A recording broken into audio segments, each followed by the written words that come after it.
delivered a series of tranches of ventilators and other personal protective equipment, but we continue to be shy on all fronts, and we are constantly and persistently not just asking the White House from the federal stockpile for more support, but also turning over every stone in New Jersey, around the country, and frankly around the world.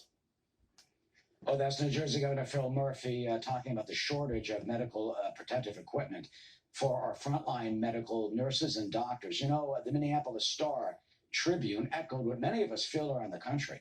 The paper says the shortage of protective medical gear for our doctors and nurses is, quote, a national disgrace. Well, here on the Fox News Channel on weekends, we've been highlighting groups that have stepped in to help. One of those is Mask for Docs Foundation. You know, it has worked around the globe. But now the focus of Mask for Docs is right here at home. The Mask for Docs Foundation tweeted this, that its volunteers delivered personal protective equipment known as PPE to the New York City area this week, including more than 2,000 shields, more than 5,000 masks, and they are operating all over the country. With us is the Mask for Docs founder, Chad Loader. He's in Los Angeles. Chad, good to see you. Thank you for doing the Lord's work. How did you see the need, and how did Mask for Docs start this when you've been all over the world, like even in Libya? Yeah, we were paying attention to this virus pretty early on back in late January, and I have a friend who is an ICU nurse in Bergamo in Italy, right where the epicenter of their disaster was happening.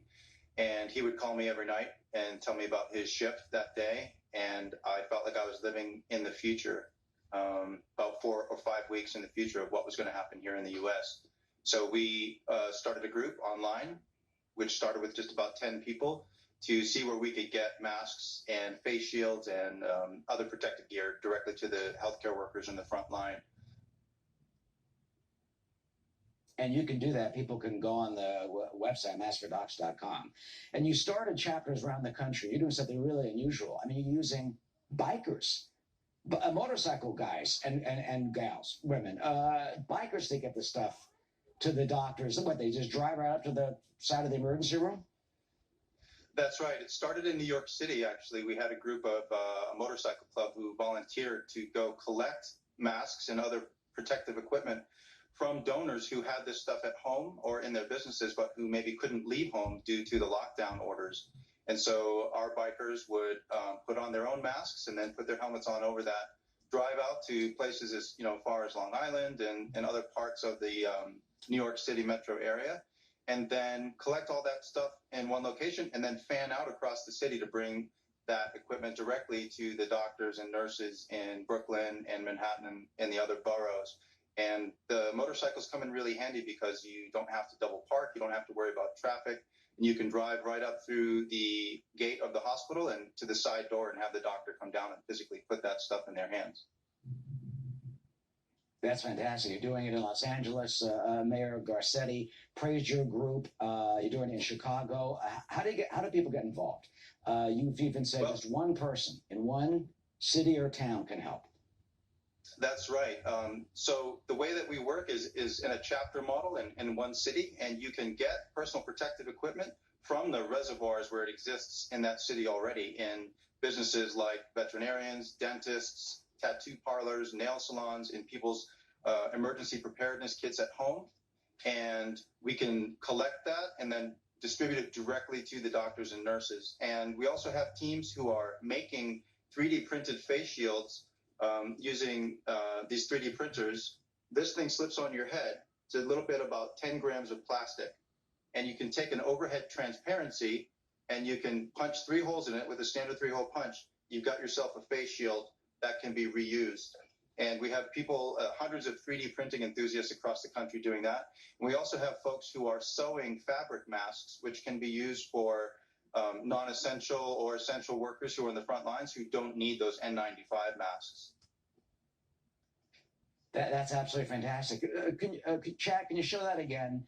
And if someone has a 3D printer, I mean, libraries have 3D printers, companies have 3D printers. What do you do, and how do you make that? And then how do they get in touch with you to make that so we can protect medical workers? Sure. We have a volunteer form on our site, masksfordocs.com, FORDOCS.com.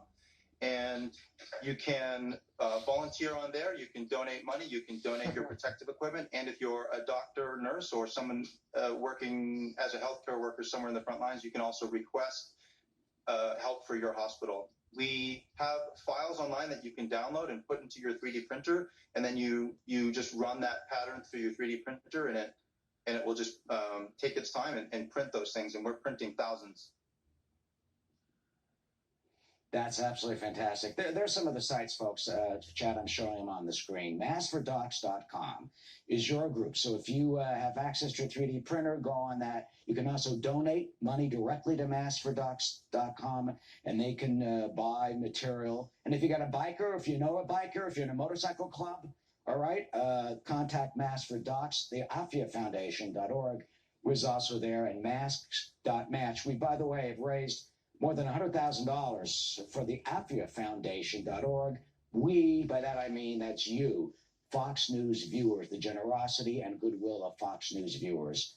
Thank you for helping Fox News viewers. Chad Loader, thank you for doing what you're doing at maskfordocs.com. So needed. Thank you, Chad. Thank you, Eric. Arthel? Great. Well, a pandemic does not stop Mother Nature. There are powerful storms raking the southeast today, with millions under threat from large hail and possibly tornadoes. A live report on that is up next. When you get